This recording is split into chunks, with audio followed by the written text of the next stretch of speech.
Buonasera, ciao tutti. Io non parlo italiano, ma conosco una parola, carciofi. I like carciofi. Do you like carciofi? Also, puntarella. Centesimi. 69 cents. When I was 14 years old, I lost my Russian accent.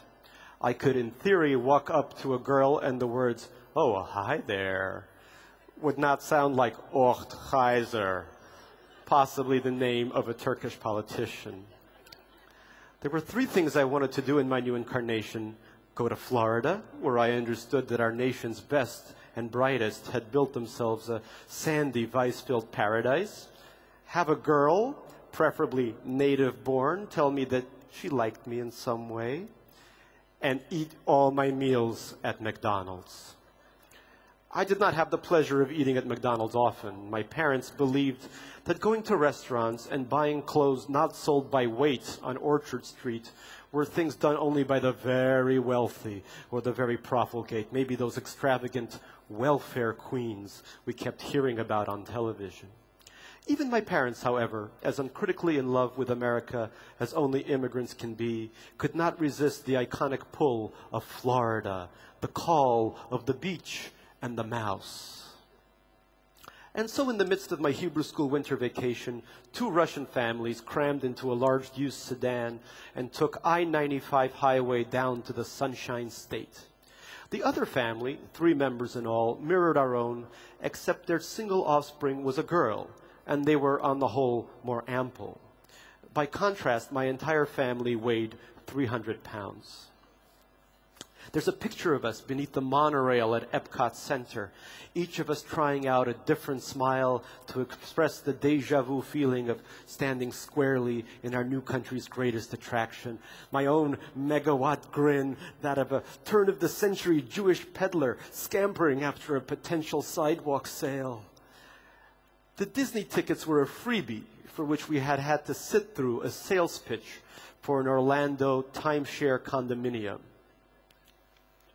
"You're from Moscow," the timeshare salesman said, appraising the polyester cut of my father's jib. "Leningrad." Let me guess, mechanical engineer? "Yes, mechanical engineer. Give Disney tickets now." The ride over the MacArthur Causeway to Miami Beach was my real naturalization ceremony. I wanted all of it.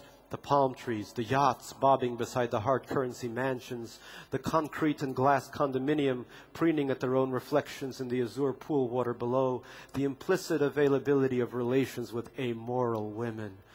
I could see myself on a balcony eating a Big Mac, casually throwing fries over my shoulder into the sea-salted air. But I would have to wait. The hotel reserved by my parents' friends featured army cots instead of beds, and a half-foot-long cockroach, evolved enough to wave what looked like a fist at us. Scared out of Miami Beach, we decamped for Fort Lauderdale, where a Yugoslav woman sheltered us in a faded motel, beach-adjacent and featuring free UHF reception.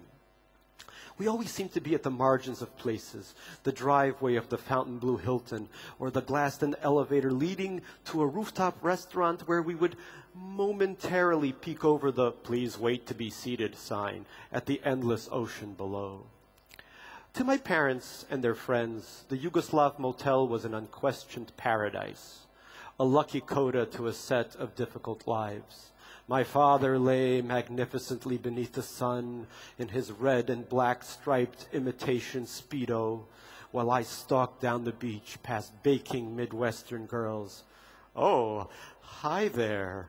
The words perfectly American, not a birthright, but an acquisition, perched between my lips, but to walk up to one of those girls and say something so casual required a deep rootedness to the hot sand beneath me, a historical presence thicker than the green card embossed with my thumbprint and freckled face.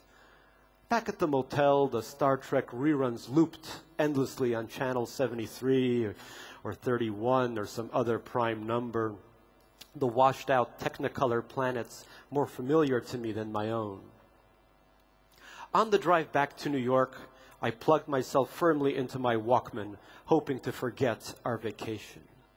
Sometime after the palm trees ran out, somewhere in southern Georgia, we stopped at McDonald's. I could already taste it, the 69-cent hamburger, the ketchup, red and decadent, embedded with little flecks of grated onion, the uplift of the pickle slices, the obliterating rush of fresh Coca-Cola, the soda tingle at the back of my throat, signifying that the act was complete. I ran into the meat-fumigated coldness of that magical place, the larger Russians following behind me, lugging something big and red. It was a cooler, packed before we left the motel by the other mother, the kindly round-faced equivalent of my own mother. She had prepared a full Russian lunch for us. Soft-boiled eggs wrapped in tinfoil, vinaigrette, the Russian beet salad, cold chicken served between crisp white furrows of bulka bread. But it's not allowed, I said. We have to buy the food here. I felt coldness, not the air-conditioned chill of southern Georgia, but the coldness of a body understanding the ramifications of its own demise, the pointlessness of it all. I sat down at a table as far away from my parents and their friends as possible.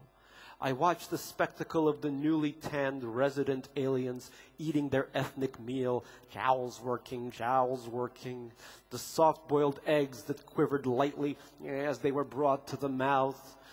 The girl, my coeval, sullen like me, but with a hint of pliant equanimity. Her parents dishing out the chunks of beet with plastic spoons. My parents getting up to use the free McDonald's napkins and straws, while American motorists with their noisy children bought themselves the happiest of meals. My parents laughed at my haughtiness, sitting there, hungry and all alone without his beet salad. What a man, what a strange man I was becoming. So unlike them. My pockets were filled with several quarters and dimes, enough for a hamburger and a small Coke. I considered the possibility of redeeming my own dignity, of leaving behind our beet salad heritage. My parents didn't spend money because they lived with the idea that disaster was close at hand, that a liver function test would come back marked with a doctor's urgent scrawl, that they would be fired from their jobs because their English did not suffice. We were all representatives of a shadow society, cowering under a cloud of bad tidings that would never come. The silver coins stayed in my pocket. My anger burrowed and expanded into some future ulcer. I was my parents' son. Thank you. That's it.